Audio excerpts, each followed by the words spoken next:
ఉన్నారు. అంటే ఈరోజు నేను మీకోసం కష్టపడాలనా? ఇలాంటి అవినీతి పరులు బూతులు తిడితే నేను పడాలనా అని మిమ్మల్ని అడుగుతున్నా. ఎప్పుడన్నా నేను బూతులు తిట్టానా? ఎవరన్నా తిట్టానా? బూతులు తిట్టడం నాకు తెలుసా? నేను తిట్టించుకోవాలి నా బూతులు? ఇది అన్యాయం అవునా కాదా? మాట్లాడితే బూతులు. మా తల్లి ఎప్పుడో చనిపోయింది, ఆవిడ్ని తిడతారు, మా శ్రీమతిని తిడతారు, మా నాయకులను తిడతారు, ఇష్టానుసారంగా మాట్లాడతారు, అసెంబ్లీకి రారు, బయట గోల చేస్తారు. మీరు ఎన్నుకునేది రాజకీయ పార్టీని, మీ సమస్యలు మాట్లాడమని అవునా కాదా అని అడుగుతున్నా.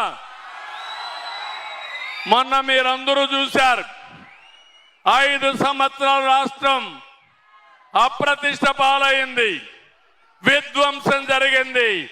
ప్రతి ఒక్కరు ఇంట్లో ఉంటే కూడా భయపడి ఇంట్లో నుంచి బయట రాకుండా భయపడి బతికే పరిస్థితికి వచ్చారు. అవునా కాదా? భయపడ్డారా లేదా?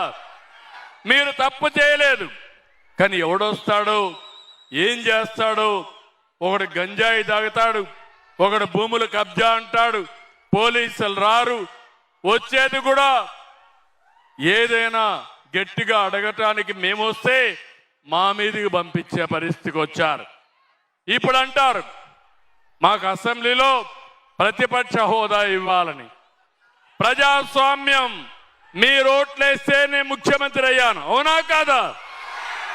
మీరు ఓట్లేకపోతే నేను ముఖ్యమంత్రి అవుతానా అని మిమ్మల్ని అడుగుతున్నా. మీరు ఓట్లేస్తేనే అధికారం వచ్చింది, మీరు ఓట్లేస్తేనే మేము అసెంబ్లీకి వెళ్తాం, ఓటేయకపోతే ఊర్లో ఉంటాం. రాజకీయ పార్టీకి కానీ ఎవరికి కానీ ఇదే వర్తిస్తుంది, అవునా కాదా?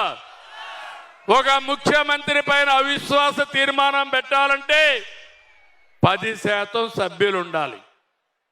అప్పుడే ఈ యొక్క నో కాన్ఫిడెన్స్ తీర్మానం పెడతారు.